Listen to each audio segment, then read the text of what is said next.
A very warm welcome to the World of Lord Russell podcast talk show.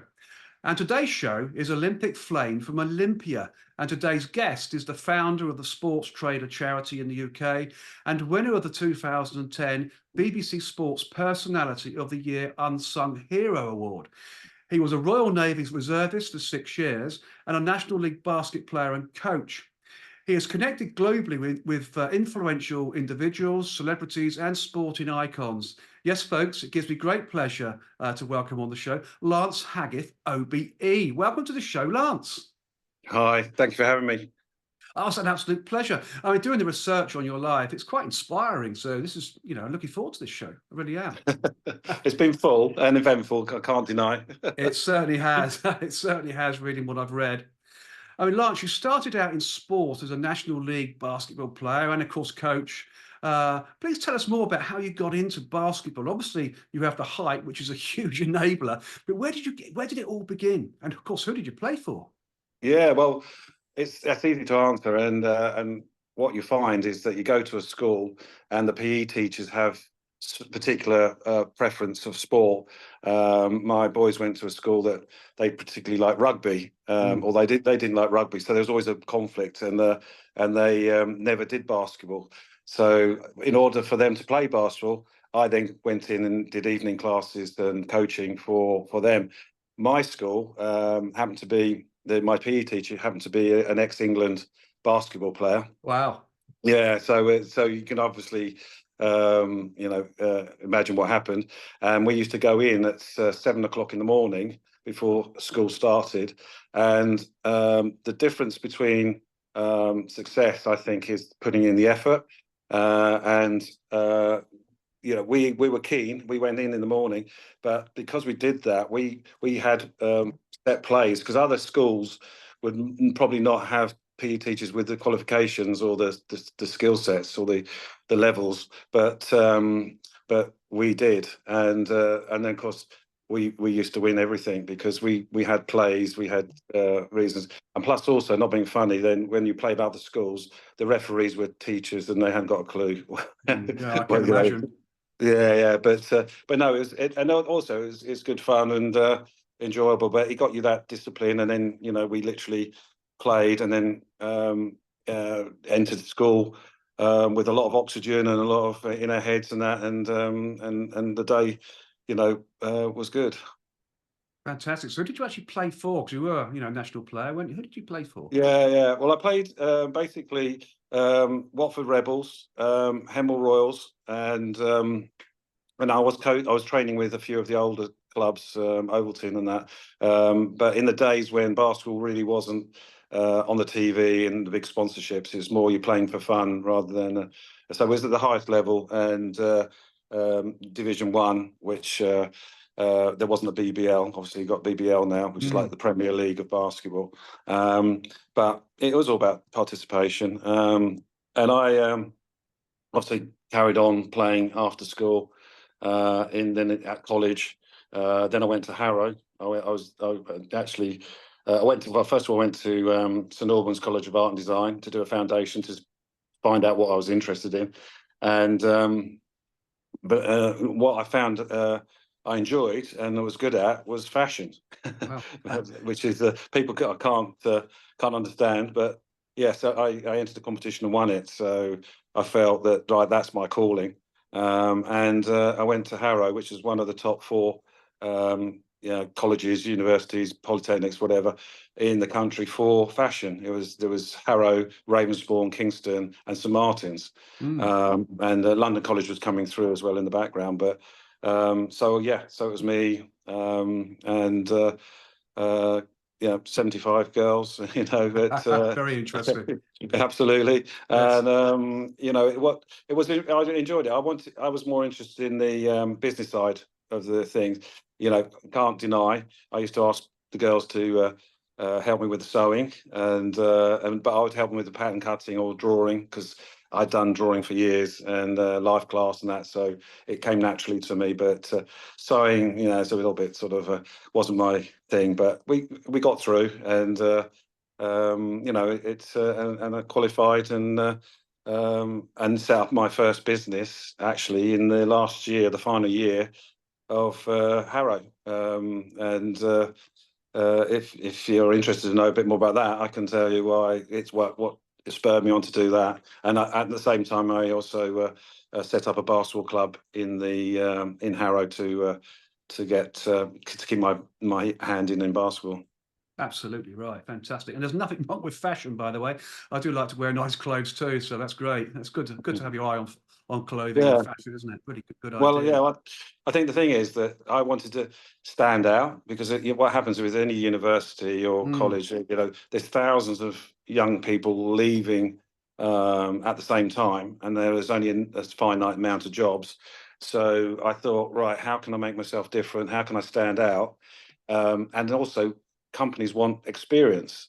mm, So I basically went to some companies and I just said, look, this is who I am. This is what I do. Would you consider, giving me some works experience for a couple of weeks and then see how it goes? It's not going to cost you anything. Maybe pay for my bus fare. But what I wanted was to get that, industrial experience, which you don't really get at college or school or whatever. It's so slow, so different. But I was up for that. mm. Anyway, I joined a company called Hoofer, who made high-end jeans and stuff.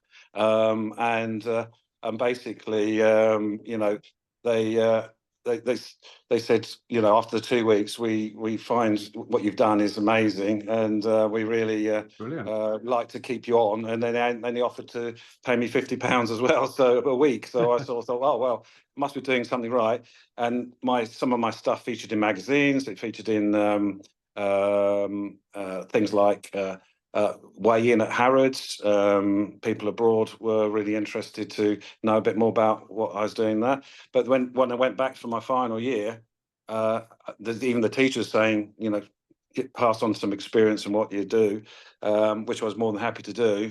But it gave me I got that critical letter that said it's like a reference that I knew that would do me in good stead when I finished my end of year show, etc., which happened to be at the Cafe Royal, and Excellent. that was good because again, you might find it strange, but it was around the era of Mad Max. Okay. It shows you how long ago it was, and when you've got the stage for you, which is the Cafe Royal, and the press there and buyers from all over the world. I thought, right, what's going to make me stand out? So I thought, right, I want to do leather, but they gave you a budget of £60, the course, and you can't really buy much for £60. But everybody else, not being unkind to the girls, was broderie anglaise, lace, chintz, all the very very, and they're Yes. all very pretty. I wanted to do studded leather, so I said, is Mad there Max any? style. Yeah, Mad Max style. And I said, is there any rules that for me to go out and get sponsored, and thinking outside the box? And they said, no, you can do that. So I then went to some companies, leather companies, tanneries, and I approached them. And the first one I went to was Gomshall's down in Guildford Way. Mm, And I said, look, you've got lots of lovely leather, but it's not very exciting. If you give me some leather, I'll make it up into garments, use it for my show, and then you can have some of the garments back to show. And they had a show in Paris, which later on transpired that it was a success, and I got sent out there on their behalf. Um, and and then it meant I could get £60 on just trims, studs, and fittings, which is mm. linings, which is more than enough. So yeah, so that was good. And so my collection was studded leather, and I wanted to have the music appropriate for it, which is like very hard hitting music, and a smoke machine.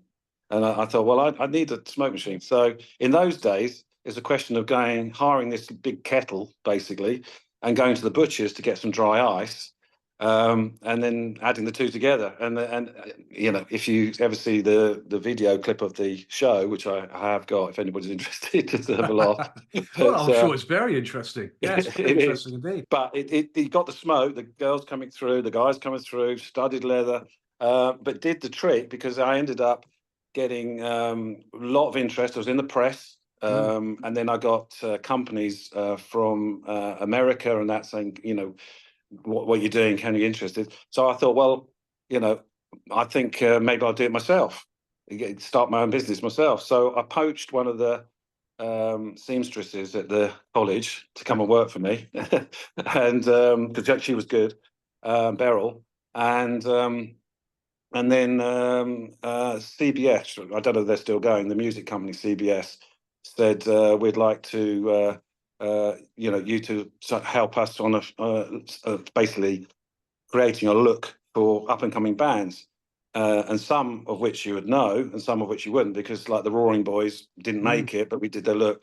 But people like Paul Young, Alison Moyet, Oh, wow. Spandau Ballet, Wham. We did some old pieces for Ridgely and George Michael. So you know, the leather you see them wearing on the albums or in the videos would be probably mine.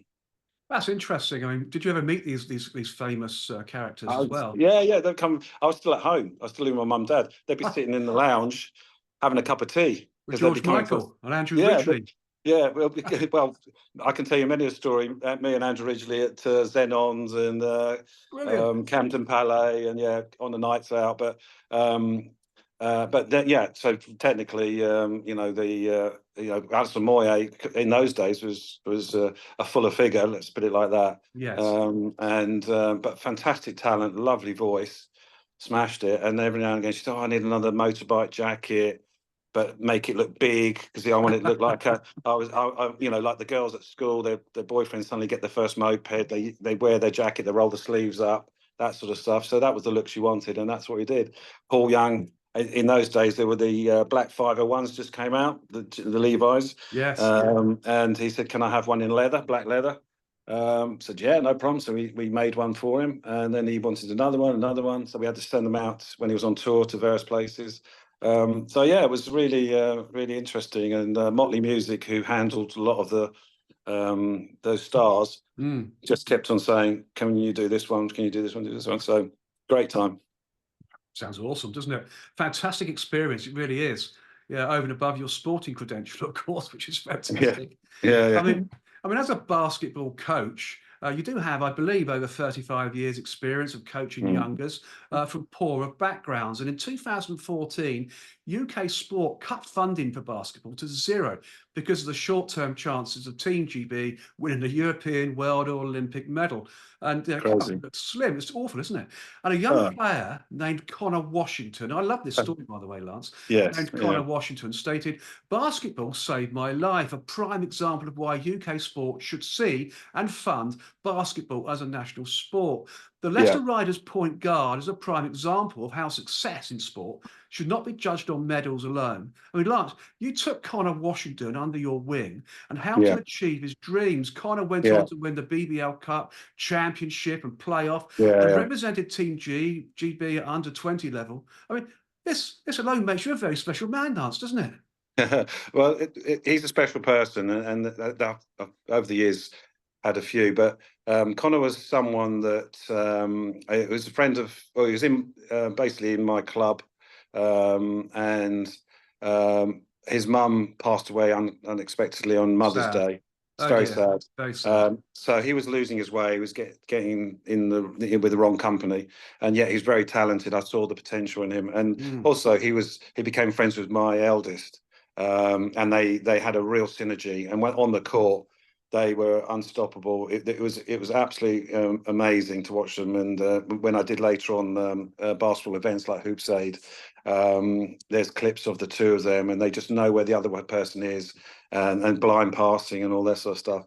And yeah, and Connor, he was doing really really well, and then he got a scholarship for America, Mm. and we managed to get that. And before then, he got selected for England or Great Britain, but he wasn't getting the support from home as much as for his potential.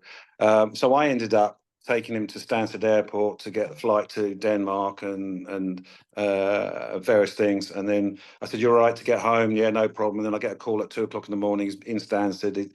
His dad hasn't picked him up because he's forgot or he's somewhere else. Oh dear. So I then going and get him and pick him up. So yeah, so through the years, I've been there, like helping him wherever I can, and he calls me dad as well, so which is Wonderful. lovely, yeah. But the American experience was an experience, although he got the wrong club or the wrong college because the coach son was in the same team, and he took preference, although he wasn't as good as Connor, so he was always got the position and the seat, and then basically it got to a point where he got forced out, and then ended up back in England, and then he was working at a coffee shop, and then I'm saying, no, there's too much talent to get wasted. So I made a call to Russell Livingston at the Leicester Riders, he was the general manager out there, and of course I know them. I know I'm known through basketball, and I just said, look, and also they know my boys, etc. And I said, look, we need to not waste his talent. We need him in your team. And he said, yeah, I totally agree. And so I rang his dad and I said, look, I want him to be playing professionally, and I'm going to get him into Leicester Riders, which is like the Man City of basketball. Wow. So I rang Connor. I said, look, I've spoken to your dad. I woke him up. It was on a Sunday morning. I woke him up. I said, I've spoken to your dad. I've spoken to the head coach and that at Leicester Riders, and I spoke to Russell. Your train leaves in 2 hours to go to Leicester. So I got him dressed, got him in the thing, so he didn't have time to think. Got him there, and the rest is history. He was with them for years, and still is, and and it's got him into the right sort of mindset. But the main thing is, he's done well, and he's got a lovely family now, and settled, but you've got to, when you see these opportunities, it's creating the opportunities, and that's why I set the charity up later on. There's a lot of talent, but if you haven't got the opportunity or the way-how or the equipment or the facilities, it just gets wasted. No, it does indeed. And Connor Washington himself said, and I will quote this because it's quite a remarkable quote: "As a working class kid, I wasn't able to afford transport of any kind to make it to training or matches. So Lance took me to every single session I needed to be at." I mean, that's sensational, isn't it? Stewardship like that. Fantastic. Yeah, well, that I suppose I get that sort of grounding from my dad. He was very much put everybody first, and I always remember Dad always pushed himself and that. And I remember as a 5-year-old going to school, and it was pouring rain, and Dad's just in a shirt. But I remember my friends saying, "Oh gosh, your dad's so strong, he doesn't need a coat." But he always made sure us 4 kids were always dressed, clean, fed, etc., etc. So, and I've picked that up for years, and now my boys are doing the same, following my footsteps, and they've come to many of my sessions, help me with coaching, helping with the disabled kids or with kids from disadvantaged backgrounds, and they've turned out, as I feel, and many people commented, at well-rounded young adults. Yeah, good parenting. There's no doubt about it. It does breed excellence, doesn't it? In most cases, it really does, and that's fantastic to hear. Really Well, is a good sport thing. also is what is there not to love about sport? For mentally and also physically, and it helps. It's good grounding for life, I think. It is. And you usually find the core of players at school tend to be the same. They're in the cricket team, they're in the basketball team, they're in the football team. But they're more or less likely to get in trouble because they're focused on practicing and being in a team. So as I said, probably you've seen when I've done interviews on the BBC. That's their gang. It's a good gang. It's not a dodgy gang. So we put that sort of opportunity into tough rundown areas or disadvantaged areas to give kids that chance for free to be able to participate and later on excel in something that was only a dream before. Yeah, I mean, that's just a fantastic thing to do. It really is. I couldn't agree more. I couldn't agree more and more. And of course, sport is a great founder as well. Provides a great foundation for future business awareness and team. Being a member of a team at business, it creates a better person, doesn't it? All round, it really does. Knowing how to lose to enable you to win nicely as well. Fabulous sport. It really is. Well, I used to get told off by my wife because many a time because apart from being in the garden till very late at night shooting hoops and then moving the ring to under a lamppost to actually whenever we played bowling or snooker or anything, I wouldn't hold back. I'd win. I'd aim to win, and then that pushed them. And then because they're three brothers, I got 3 boys and a daughter. The competition was there, and still is, believe me. And of course now they can kick my ass, So, but and I thought, well, that's time to hang my boots up when they can run past me, because I also got the 5-star AAA Athletic Gold Award. And I was jumping triple jump. I'm 6'7" and I've got the legs. I've still got the same size legs as I did when I was a kid, so I could do triple jump and then long jump quite well. And it was quite funny when I met Jonathan Edwards and his son was there, and I was saying to the son, I said, "You don't realise how far your dad jumped. It's quite incredible." But funny enough, when I was 13, when I got the 3AA AAA thing, I was jumping further than Jonathan Edwards. Wow, that's something, isn't it? Yeah. He was a champion, wasn't he? Jonathan Edwards. Well, the thing is that but his technique, and when you're that age, you can have flaws as long as you can jump far. And my step wasn't as long as when you get older. His hop, his step, and his jump were almost equal. And that's phenomenal. I just don't know how he did it, because it's over 18 meters. Each jump is 6 meters. That's three times my height times 3. Yes, it's huge. phenomenal. Absolutely, it's just if you measure it out, you just cannot believe it.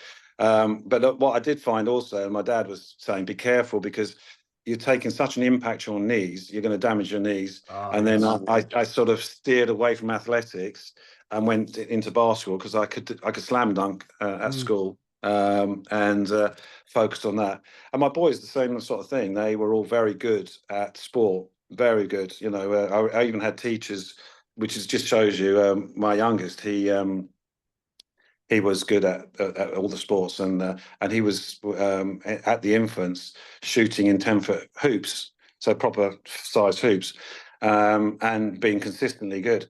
In his school, they had inflatable basketball ring, so it's like a toy, and he used to get told off for hitting the rounders ball too far because the girls had to run, and they were telling him off. That's not giving the right message. You've got to push and excel. So I actually got coaches in, like for his tennis and that, during when they had like a double PE, would come in and coach him. So he got proper coaching rather than getting told off for hitting a ball too far or trying to put a basket in a 3-foot basketball inflatable ring. So ridiculous. So you have to put the effort in. And as I said, they were all good at all levels, disciplines. But I said, look, if you want to, I think when it got to about 10, 11, 12, I was saying, you really now need to focus on one discipline. Because you're good at everything, but you want to be really good at something. I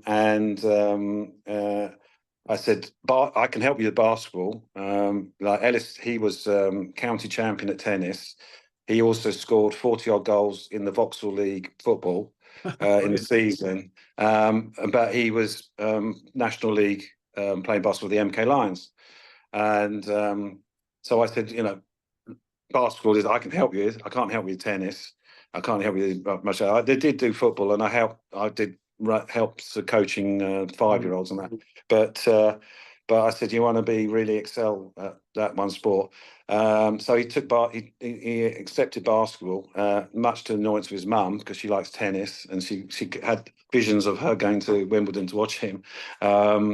And he would have done well. I think he would have done well with the right sport, because he ended up 6'8", and in the modern game you need to be big.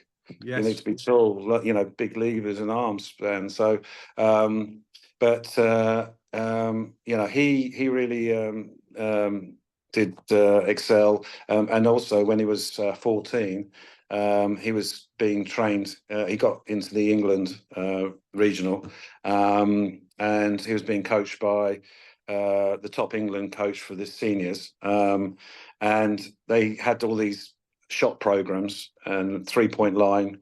They do one that's 50 shots, and it's 5 stanchions, 10 shots per stanchion, and and I think it's 11-minute frame to see how many you can get in. To be an English or Great Britain senior player, you have to get 50%. And he, on that one test, he got out of 50, he got 37. Wow. So he basically smashed it. He's well over 50%, and the coach, or the England guy, said, "Oh, we can't close that, because it's embarrassing, an under 14 doing that well and against the men." He said, "No, sod it. Let's show the adults how good this little guy is." Absolutely right. Yes.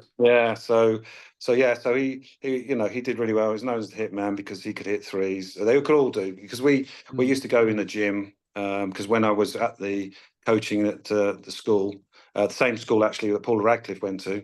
Oh, wow. Both the Linkcroft and then Sharnbrook in Bedfordshire, and she went to both. And of course, she was exceptional. I used to go to the. She became a friend because of the connections within the sports, and her statistics and times have still not been beaten.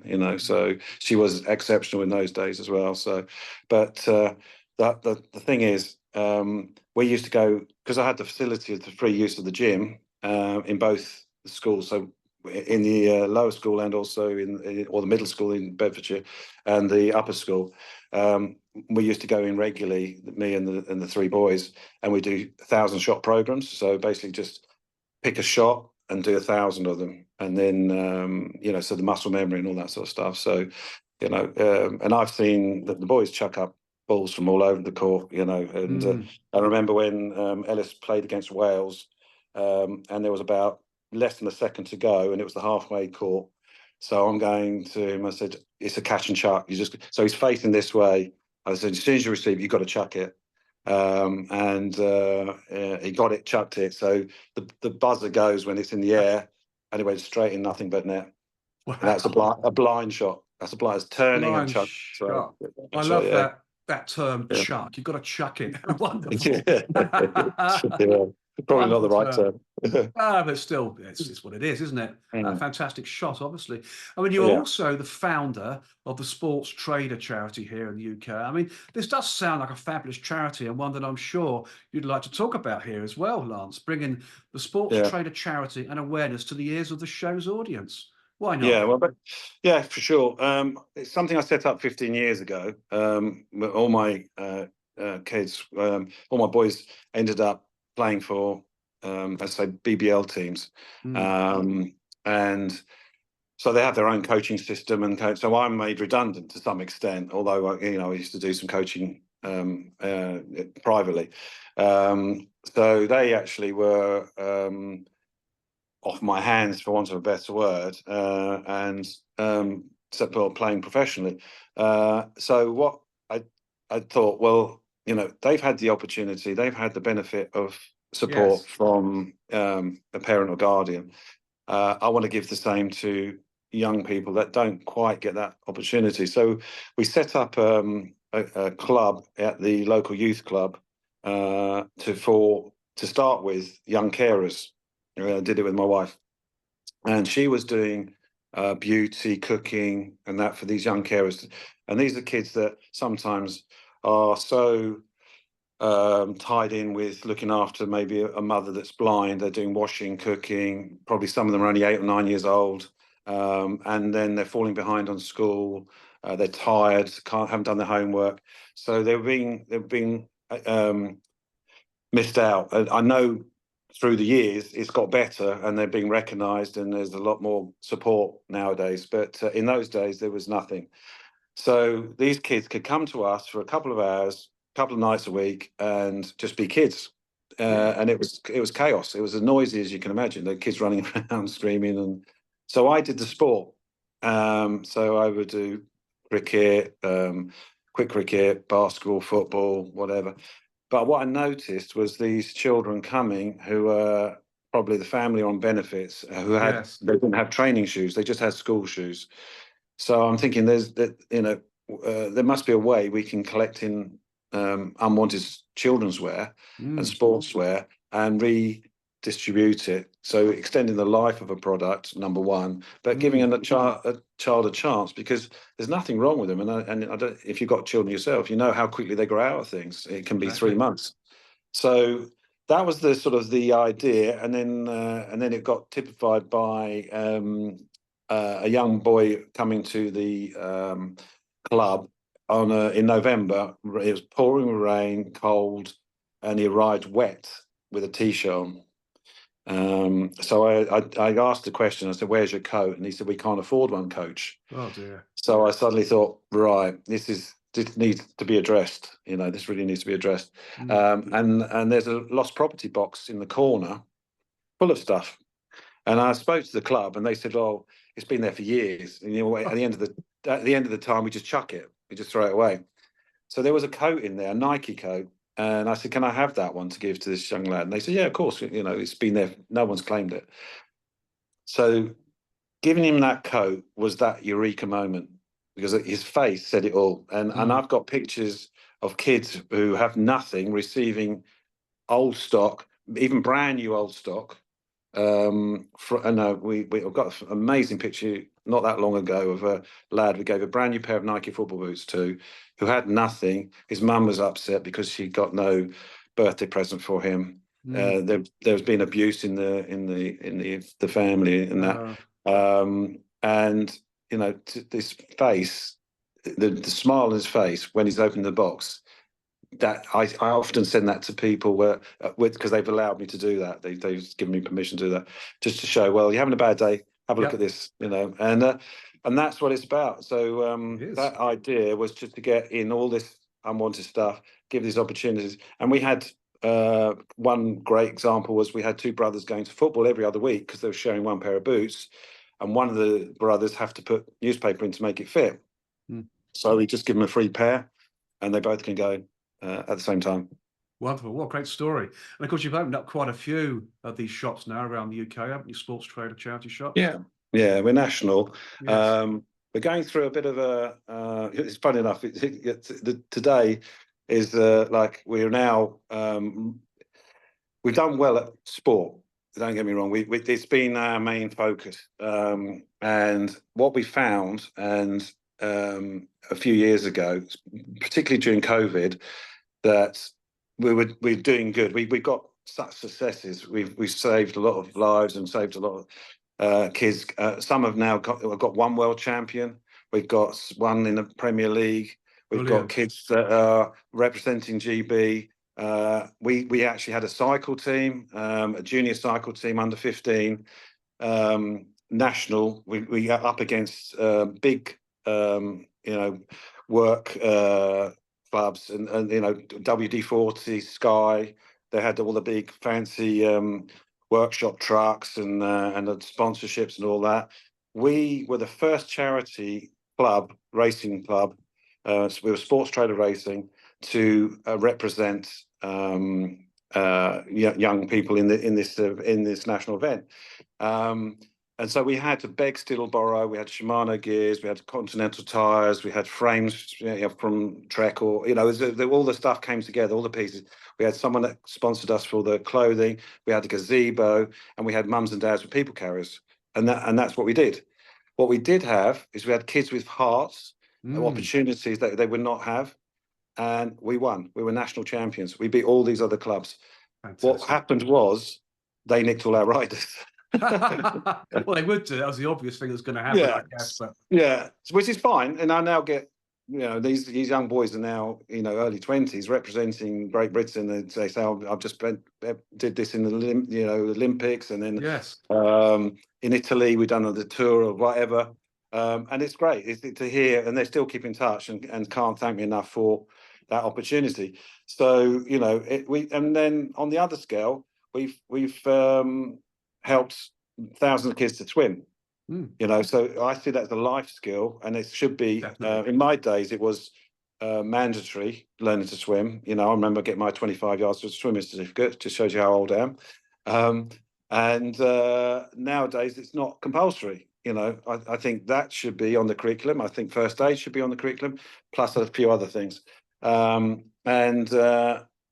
we then taught kids, because you wouldn't believe it, but the fifth biggest accidental death in young children, is drowning. Yes, it is.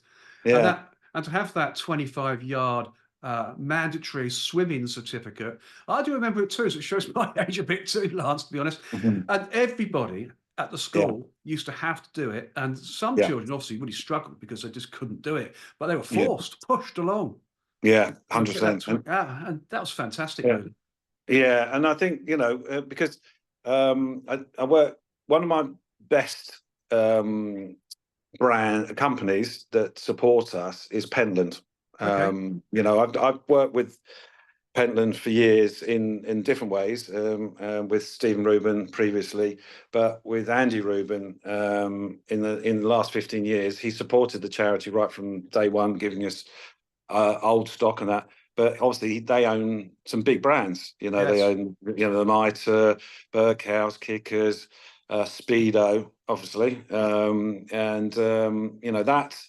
there's about 20 brands, I think, but Speedo, number one brand in the world, we looked at doing projects to really get kids confident in water. Now that could be we're not talking about making them Olympic swimmers. We're just talking about, if you fall in the water, survival, getting back to the shore, raising awareness, because again swimming, it's a lot of the poor areas, in foreign countries happen to be right by water's edge. So it could be pollution, it could be crocodiles, there's so many things to take into consideration. So it was such a bigger thing and a bigger problem. But we did get involved, and we get donated swimwear and that, which we help kids, and we talk to swim bars and that to give opportunities for the kids to come and swim, because it's quite expensive otherwise. It's if you a family of four or whatever, it's quite a lot of money to take them swimming. But the great thing is that they are we've probably saved lives in that sense. Definitely. So but we've been lucky with many brands. But going back to COVID, what we were finding when kids were coming to our sessions, quite often they would be in a PE vest, and you could see that they got cut marks on their arms. So we then start thinking about why and what's the reason behind that. So a few years ago, I started to dig deeper, and it could be an effect from being bullied, abuse, mental health, as well as maybe eating or medical issues. And then that really opened a can of worms for us, because we then started helping young people with mental health issues through giving them sporting opportunities, one of them being skipping. So we did the Jump for Health. I came up with the Jump for Health program, because we know that if you skip, it releases endorphins, So we were saying to children, right, if you're feeling anxious and you're normally going to grab a pair of scissors or a knife, grab a skipping rope, skip for a couple of minutes, and Good then tell us advice. how you feel, and then we reward them. So kids love presents. So we give them what they call a bag of love, so that they're allowed to take a present out if they feel that anxious, as long as they tell us and how they feel, and it deflects them off the way of getting that adrenaline rush or whatever it is that in more by cutting themselves, they're getting it in a better way. So we give them a skipping ropes free, and that's been very successful.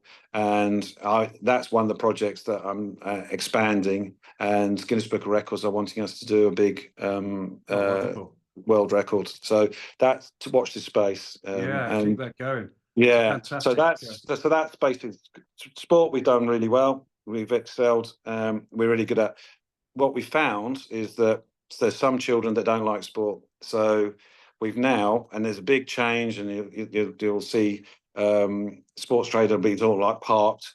We're now literally launching to include the arts, music, book writing, sculpture, painting, photography. Already done a few exhibitions. We've already helped a young artist that was talking to suicide. Now has had his first exhibition at the Hippodrome. Wonderful. We've got artists who all want to help. So I've got Guy Patelli, who was one of the winners of the winner. He was on Dragon's Den, and all 5 dragons invested in him. So. And then we've got companies like with the sportswear who have excess paint and stuff, maybe damaged boxes. We don't care about boxes. We just want tubes of paint. We just want paper. We want canvases. So we're getting that given to us. So so it's now going into a different direction. I'm going to be taking a slightly backward role, as you know, because of personal issues with there's things happening in my life. Indeed. But I think the legacy, what I've done and what's happening is to be continued. It's in a good position. It's solid, isn't it? I mean, it doesn't Yeah. end there either, does it? Because of course in 2001 you were awarded the Royal Humane Society, by the Royal Humane Society actually, an award for bravery. I mean, this sounds an incredible award. And of course, what act of bravery, Lance, did you do to get this award? It sounds incredible. Yeah, it was. Basically, I pulled a girl from a burning car. Wow. The car went past me. I was going down the M25 near the M11. Lost control, rolled down the bank, and then burst into flames. And there was a young girl, the 19-year-old girl in there, who's later become family friends. I'm surprised. Yeah, and her head was against the window. There's blood, and she was unconscious. And I thought, well, I've just got to go and get her. And then my kids, but I only had 3 boys in the car at the time. We were going to a fireworks display, and they were 10, 8, and 6. They're quite young, and it was 8, 6, and 4, maybe 8, 6, and 4, I think. So my eldest, I told him in the people carrier to lock the doors while I ran to the car. And I remember as I'm going towards the car, running on bits of car and gravel and that as I get to the car, went to open the door, wouldn't open. And I thought, oh, this because it rolled, it sort of got crushed. But what happened was that I put my hands in the top of the door frame because I couldn't punch the window because her head was right against the window, and I pulled it, and the window just broke. It sort of folded diagonally from corner to corner. It seemed to once the glass goes, it folded really easy. Yeah. But now the car's filling up with smoke, and the flames are coming out the bonnet, and that. And I leaned in to unclip a belt, but her leg was caught underneath the pedal. So I had to actually sort of climb in between her and the seat, then the steering wheel, to release her foot. And that was the bit I was feeling a bit more vulnerable than normal, because my feet came off the ground as I'm going into the thing. But to cut a long story short, released it, pulled her through the window, carried her to the verge, and then minutes later, fire brigade came and police came, and then she got taken to hospital. And then yeah, they just, you know, thanked me, and then I heard nothing. And then I get a call from the mum to thank me, and she said she'd like to me to come and meet the family because we would all like to thank you. So we went for a dinner at a local restaurant, and then when I arrived there, the whole place was full of her family, of friends, and it's a bit embarrassing.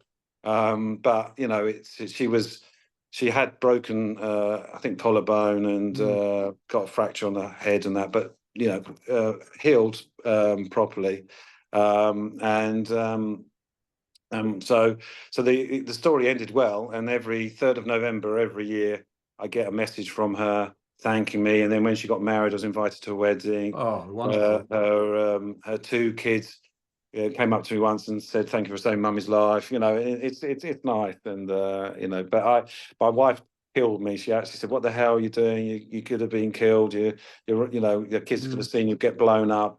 But that's the way I roll. Really, it's just I can't sit around. I have to act. And ironically, and this is quite funny, is that 3 weeks later, we're driving down. My wife's next to me. We're driving down the M25 again, and a van loses control, rolls down a bank. It's on its roof. Oh, no. It wasn't on fire. It got crashed to the fence. Wasn't on fire. And I just looked at her, and she goes, "Oh, go on then, go on then." So I said, "There you go." Yeah, she knew So you I was ran. going to anyway. Yeah, so I ran down the bank, and this guy was wriggling his way out the window because he's upside down. But I said, "There you go. You know, so you do what you do." But Exactly. yeah, so that's what it was for. Oh, and yeah, what happened was Nice story. I got contacted, and then I had to go to some lord something or other in a big mansion, and what's nice, they when I got presented with it, they asked for my son to be on the stage as well, because they said he acted brave, looking after his brothers, you know, and they said, "Oh, Oh, it's good. yeah, yeah." They said, "Does your dad wear his pants on his outside his trousers?" You know, so but Very also, funny. what was funny is that it was that weekend, and then when I went to pick up my 4-year-old Ellis, his teacher came out and said, "Okay, Mr. Haggith, can I talk to you? I just want to clarify." I said, "What's that?" You know, they write down what they did at the weekend, and he said, "Is it true that your son said you ripped the door off a car?" so, so I said, Yes, it's true. "Yeah, it's true. Yeah, yeah. Well, I didn't rip it off, but I bent it." But yeah, that's true. Yeah, yeah, Oh, what a story, remarkable story. And of yeah. course, it's good that the young lady is alive and kicking, living the life now. It's Mm. fantastic. Good for you, In Lance. her And look, 30s, yeah, in her yeah. 30s. And of course, the awards kept coming, Lance, as well. And in 2010, you won Mm. the BBC Sports Personality of the Year Unsung Hero. I mean, this must have some story behind it, Lance, as well. So please tell us more. Or was it based on what we just talked about? No, well, um, yeah. Well, what happened was that you get nominated, but someone nominates you, and then it Yeah. gets for the region. So I was representing the east of England.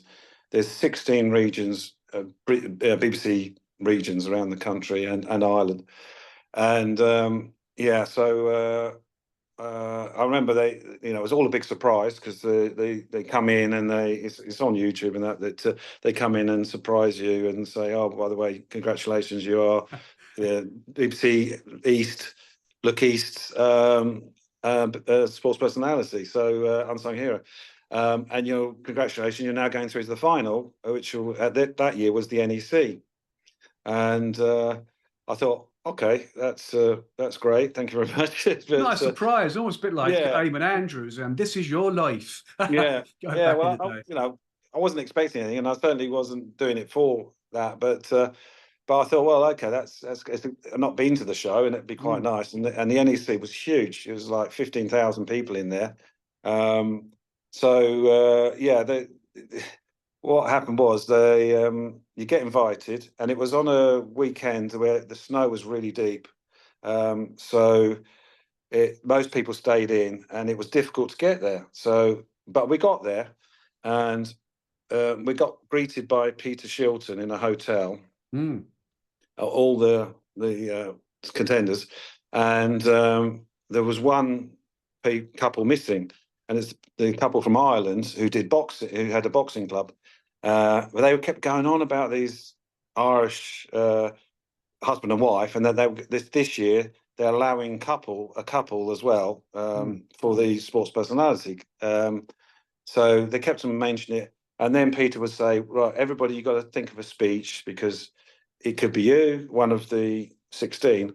And my wife's going, you better think of it. I said, it's not going to be me. I said, no way. It's not going to be me. Not in a million years. So I'm not going to think of a speech. Don't worry. They keep talking about this Irish couple. And where are they? They said, I said, no one rang me to see who I was coming up through the snow and getting to the BBC, to the NEC. And anyway, all night they kept going on about this Irish couple. Oh, have they arrived? What's happening? And so I'm just thinking, oh yeah. And then we get taken in one of these Premier League football coaches, and yeah, very very smart, from the hotel to the arena. So we arrived there, and they said, right, we can now disclose who the top three are. So we but up to then, none of us knew. There was no one giving any indication. And the three are dong dong dong, the Irish couple, this netball lady, and myself. Wow. And so I thought, well, that's great. I finished third. Fantastic. I'm really happy about that. Because I thought, speech. yeah. Because I thought, well, there's no way. Because to be honest, I was 50, right?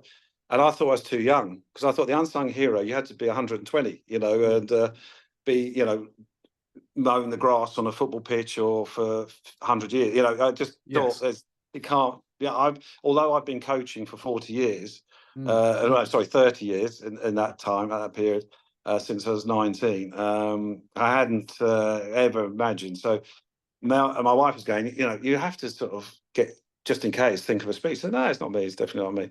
So anyway, we sit down, and in the main area, amongst the good and great, Beckham and all these stars, and I'm on the end of a row, and and the others are all sitting in there. So the finalists, we covered two rows. So I'm on the end, and then Mark said, "Well, you're at the end. They're not going to be putting you in the middle, which we have to climb over people. It could be you." I said, "No, it's not going to be." The Irish couple are sitting right behind me on the end of the row. So you were convinced it was the Irish couple? 100%, 100%. So they were sitting there. So I thought, yeah, they're going to get it, but I'm well happy with third or second. So they didn't tell who was second or third. Anyway, out comes Linford Christie and Amir Khan to announce the winner. But before they announced the winner, suddenly this big bright light hit my face right by my side, and I'm going, "Oh my God, it's me!" Right? And she's going, "I told you, I told you." So I'm thinking, "Oh my God!" So I quickly check my tie, and and then I thought, right, I'm gonna not rush, because I had to walk up there, because I've got to think about what to say. So I didn't want to trip up going up the steps. Got to the stage, and then they said, "Right, we need you to say a few words." And I went, "Oh, okay." So I start talking, and they raised my mic up, saying, "Need to." So I said, "Oh, sorry, I'm not used to this." And but I managed to wing it, for want of a better word, and it wasn't the best speech. Shuffle. Yeah, it wasn't the best speech, but it is what it is. I sort of wanted to make reference about carers and disability and all that, because that's basically where the idea was born from. But also, with my dad, who had a stroke, my mum put a lot of time into making sure he was okay and caring for him and nursing him, saving the NHS and that a lot of money. But they're all unsung heroes. That's why I sort of said it's for an award for everybody that is not recognised. So yeah, so I got away with that. Yeah. Wonderful. What a great story. And you also received a fabulous award from David Cameron, of course, in 2011, the then Prime Minister of the United Kingdom, of course. I mean, this time, the David Cameron inspired Big Society Award winner. You'll certainly need a much larger awards and trophy cabinet at home, Lance, wouldn't you? So what did you do to become the Big Society Award winner in 2011? And what was it like to meet David Cameron, of course, as well?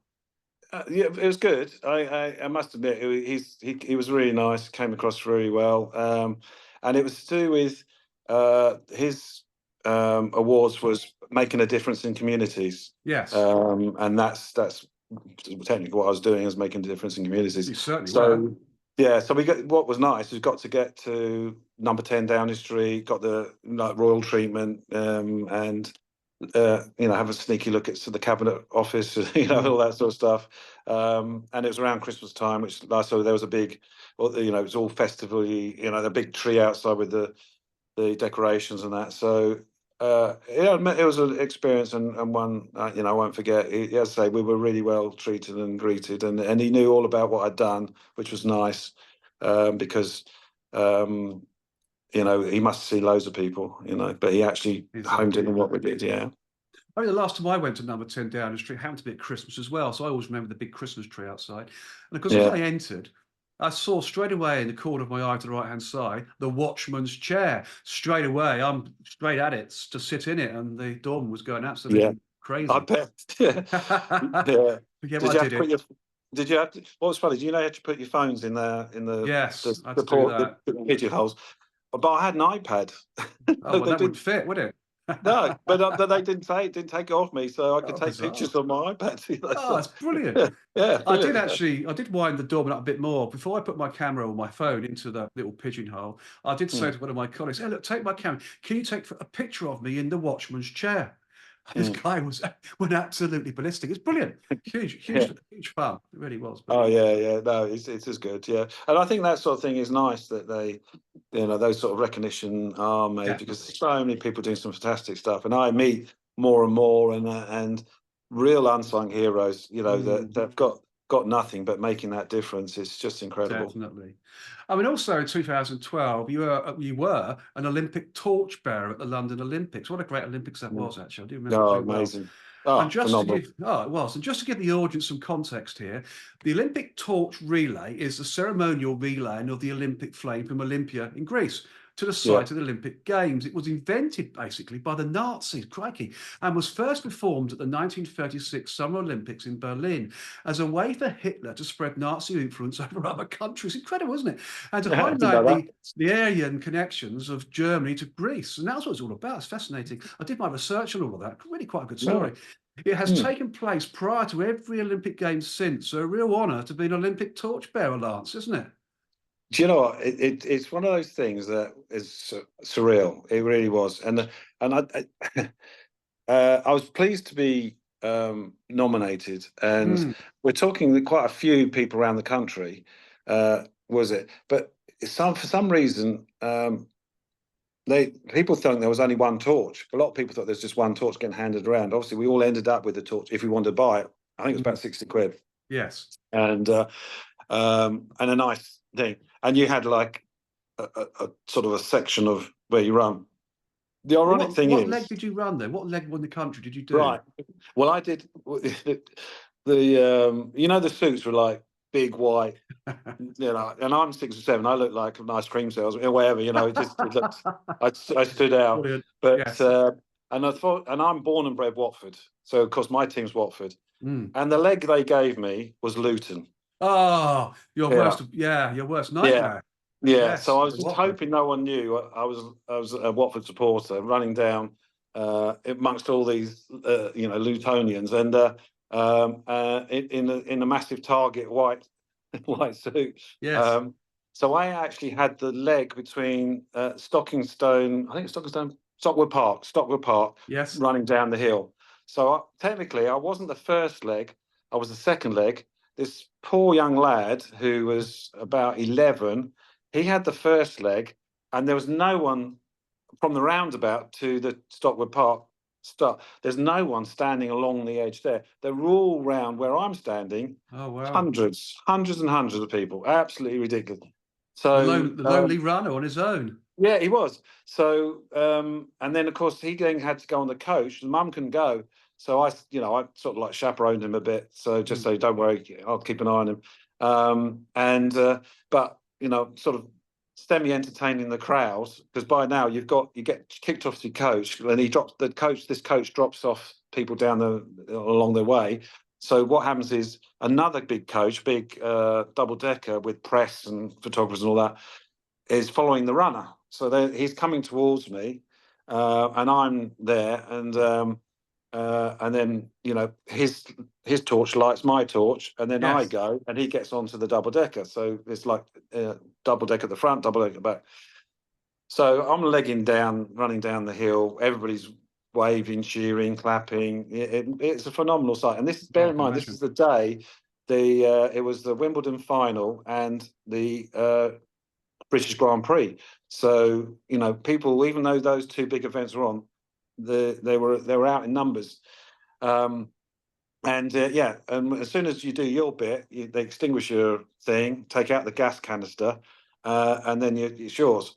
But of course, then everybody mobs you because they all Yes. want to hold it or they want to touch. I had babies being chucked from about 10 feet away to me to try and say, like, when they grow up, say, well, you touched the torch. It was that crazy and that manic. But yeah, it's definitely a time to remember. And then I got invited as a VIP guest with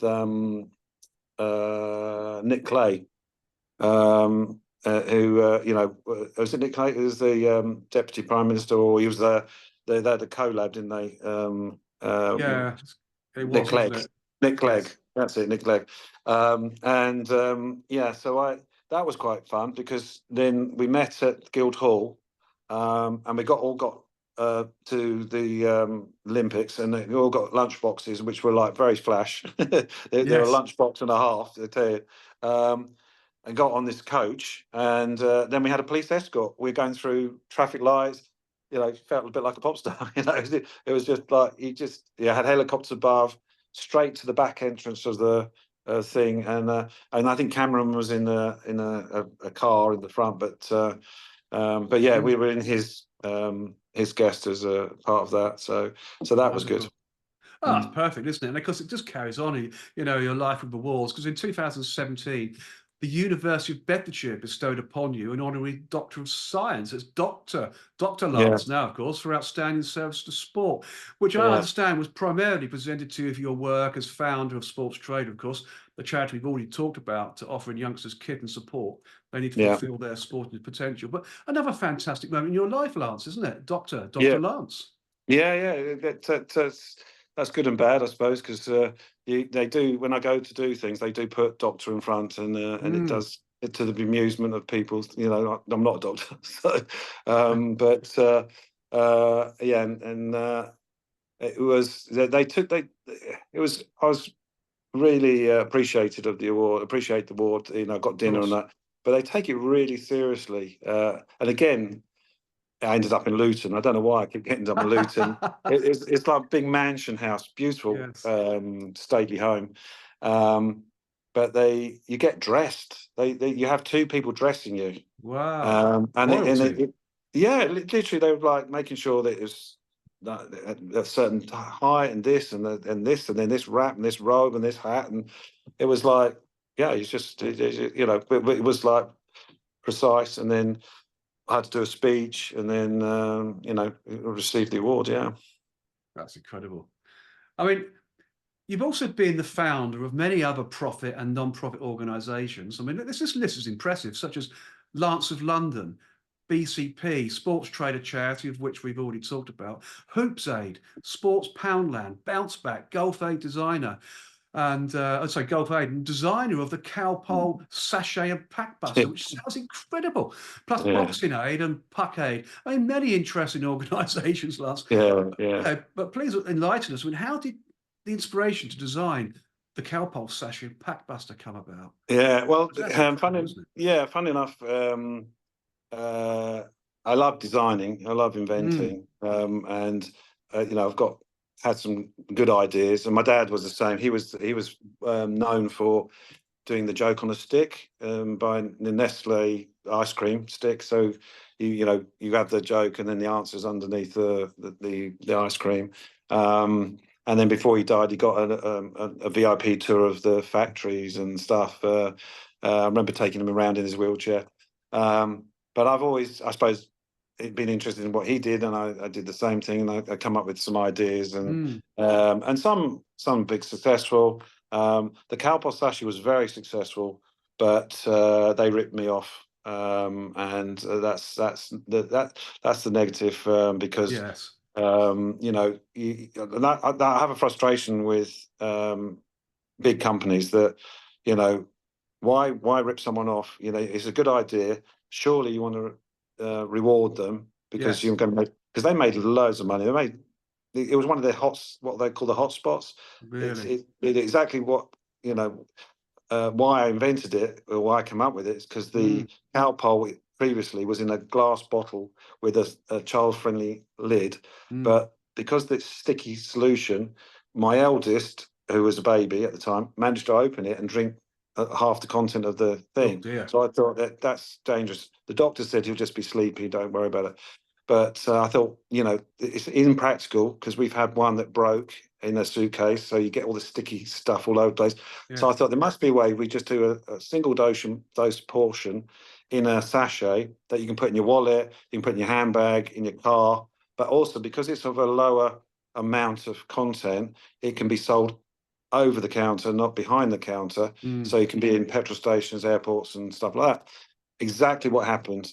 So I come up with the designs, I give them the samples, I did all the work. They then wanted me to sign a non-disclosure agreement of the content of Calpol, so to see whether there was any contamination or migration into the sachets. Mm. It never arrived. It said it'd take me 3 or 4 weeks, never arrived. And they kept on blocking me and avoiding me. And 6 months later, my wife calls in tears saying, you know, it's all over the boots. There's tons of it. Oh, Um, that's yeah, terrible. yeah. So I went to sue them, but they were just, you know, they could chuck. They said, well, we can chuck millions at it, can you? And because Yeah. what happened, Warner Lambert got bought by Pfizer, and then Pfizer got bought by Johnson Terrible. Johnson. Yeah, Johnson Johnson. And you know, many times you hear Pfizer and all that getting done for Mm. bad practice or whatever, but they just don't care. They've got so much money. These Exactly. pharmaceutical companies, Bullies. they're quash there, they quash you. But me, I would rather say, well, here you go. This is what we agreed. This is the percentage. Mm. What else have you got? You know, I've got loads of ideas, so I could come up with another good winning thing. Oh, But no, they're arrogant. But you know, my day will come, because yes, it will. you know, my profile on that's getting bigger and bigger. Yes. You Well, know, it's certainly a good I can't. invention, that's for sure. You know, I'm sure you've got Yeah, many other ideas. yeah. Well, look, I have, and you know, amount of people, you know, I get people shaking my hand saying what a, you know, what a great product that is, and it's real lifesaver and that, because it is a good product. Yes.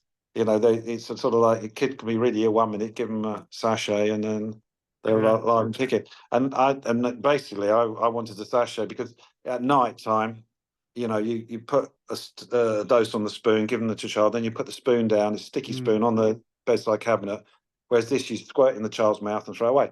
Yeah. They didn't want to encourage that, even though I put a directional flow system on the mouthpiece, because they said, well, we need to include a spoon just in case you need to give them a half measure. So fine, 10 sachets, spoon, Mm. job done. Thank you very much. And annoyingly, you know, because I still had young children, I had to buy the product. Oh, You know, although Pfizer said, well, we can give you a whole load free as oh, compensation, and I that's said, well, nice I'm of not. them. Oh, Yeah, dear. you know, they said, well, you have got 4 children, so you'll get through a lot. I was like, well, that's not going to pay the bills. No. So, you know, it was a bit of a kick in the teeth, but I say my day will come. But Well, I um, guess really next time you get something like that, which is innovative, get them to sign a non-disclosure on your product. well, it's easy said than done. That's the Mm. problem. You know, what happens is they say, well, you know, like even Warner Lambert, you know, their barrister and Mm. their lawyer, which was Olswangs, which is the one that in London and Strand Mm. that Dyson used. You know, it's quite a massive firm, and they're saying to me, say, look, you know, it's the fact is you come up with a great idea, it's spending millions, and you got to meet the managing director of Warner Lambert. Oh, wow. That's really good. That's really good luck. I said, hold on. Hold I on. come up with a Yeah. really good idea, selling millions, got to meet the managing director, and he ripped me off and Yeah. stuffed me. That's Yeah. good luck. Well, what's bad luck? You know, Quite so right too. That's in their awful, face. Yeah, awful way you of know, doing it's business. really, you know, it just makes, because then you have to worry about when you go to somewhere else with an idea. that you're always a bit skeptical that they'll do the same. And Of course you are. I've got a really good idea for Formula One, and I just thinking, well, that's probably the hardest one to get into, but Mm. it's a good idea. Yeah, I'll know it work. Or maybe the big cheeses at those companies could be part of this next piece that I've dug up about you on my search, which is quite good. You're also part of Dr. Louise van der Velde's Fabulous Five, a program that offers a unique 12-month support program specifically designed for time-poor, stressed-out CEOs, hence the link, and billionaires who want more fun and adventure in their lives, but also need fast and efficient solutions to optimize their companies, relationships, self-mastery, and health. So how did this all come about, Lance? That's quite Again, specific, isn't it? I suppose the doors open. The more I've been, Yes. been involved in and business, and then getting the accolades and getting the sports personality. I can't deny that has been, as embarrassing as it was, has been an advantage. I certainly wouldn't have the phone number of Auntie Joshua and Mm. royalty and that if I hadn't have done that. And then of course when you do an event, they come and people come because of them, not because of me. Yes. The year I won was one of the winners of Beef Sports. It was David Beckham, Rafa Nadal, Colin Montgomery, AP McCoy, and myself. Mm. And so some of them are stayed friends, and some of them are support wherever they can. And that's what's great. But with Louise and that, she's someone that's also liked what I did and supported me through various things and been part of the journey. And again, I can return the favour, and what I'm preaching and what I can bring and help to other businesses, etc., about getting that balance of life. I've got to Yes. start. That's why I'm telling you that I'm now starting to do that, address that myself, because I have to really take care of my mental health. My sister's Of course got you do. motor neurons disease, and I'm going through a divorce and various things, etc. So it's Mm. quite a challenging time. So yes, I'm taking a piece out of my own book. And I don't blame you there, Lance, at all. Put yourself first for a change. You've put everybody else in Mm. front of you pretty much all your Yeah, life. Happen, disadvantaged children, etc., as we've talked about yeah. on this show. So apart from all of this stuff, and I have had to cut some out actually because this has been a great show. We are already about an hour and a quarter in. So what is next on the Right. list of Lance moving forward? I mean, okay, time out is what you're saying, but do you have any other Yeah. charitable or business pursuits in mind for later on? Yeah, well, as I say, it's including the widest spectrum of young Mm, people, of course. because it has been so successful and so important. We've had when you the problem that I was having, is that we were promised funding from various places and we weren't getting it. We needed to have more nurses. We needed to have full Of front course we end. do. And we're talking very big companies, and we have got some amazing companies that have support us and still support us. But when you've got a mum saying my daughter's cutting herself and talking to suicide, Mm, you can't put it off. You've got to react straight away, and yeah. that's the thing. So during COVID, which caught us right out, we had to keep going. The amount of support we needed to give from more and more young people, because of obviously lockdown. There may be an abusive Yes. home situation, and then they're now sort of prisoner in their own home. And we all know some statistics of what happened. We do Um, indeed. but we were there and we helped as much as we could. But we weren't able to do events. We weren't able to get funds from sponsorship. So it really caused a big problem, which we're having to address. So, but we will keep helping where we can, and Good for you. ideally we could do with more support, and any viewers, if they're looking to help a charity, then Yes. we can give all the new details of what we're going to do, including the arts and that. So, or Perfect. if they've got an old violin that they don't use anymore, Mm. we'll collect it and put it to good use.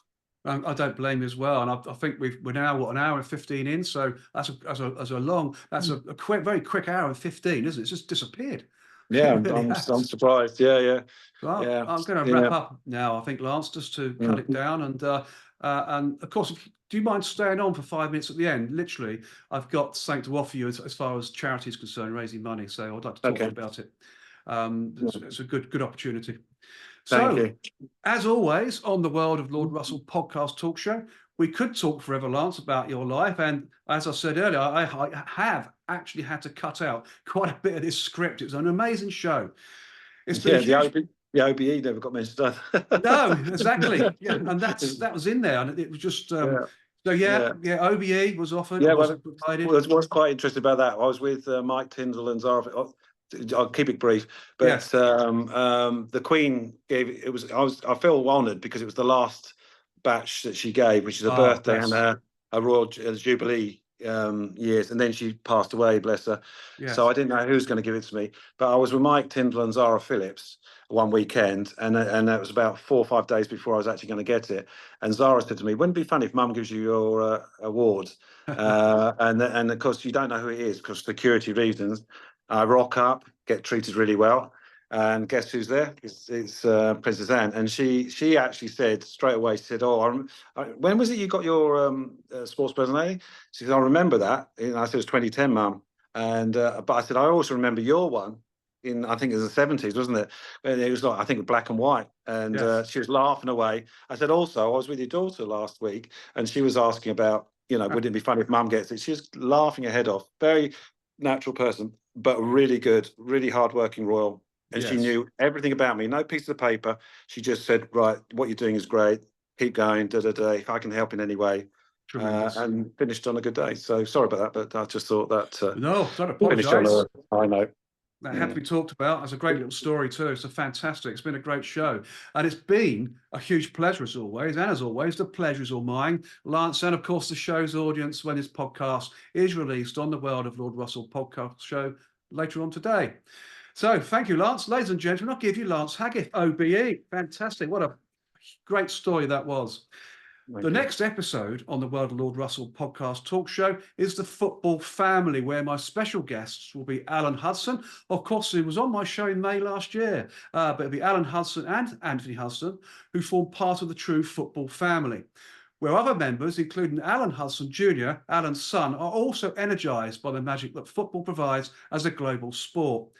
Alan Hudson, as I said earlier, was on the show in May 2023, and great to welcome Alan back. And of course, is the former English footballer who played for Chelsea, Stoke City, Arsenal, and the Seattle Sounders, as well as the England national football team. Anthony Hudson, his son, is a professional football manager who most recently left his role as head coach of Al Makiyaya SC. I think I got that wrong, but anyway, I've tried. By mutual consent, stepping into the advisory role instead. Anthony has also managed Bahrain and New Zealand, leading the teams to the 2015 AFC Asian Cup and the 2017 FIFA Confederations Cup, respectively. In addition, in 2023, Anthony had briefly been the interim coach of the United States national team before stepping down before the start of the 2023 CONCACAF National League Finals. And of course, I'm looking forward to seeing you all on the inside. So until then, it's au revoir from him and au revoir from me.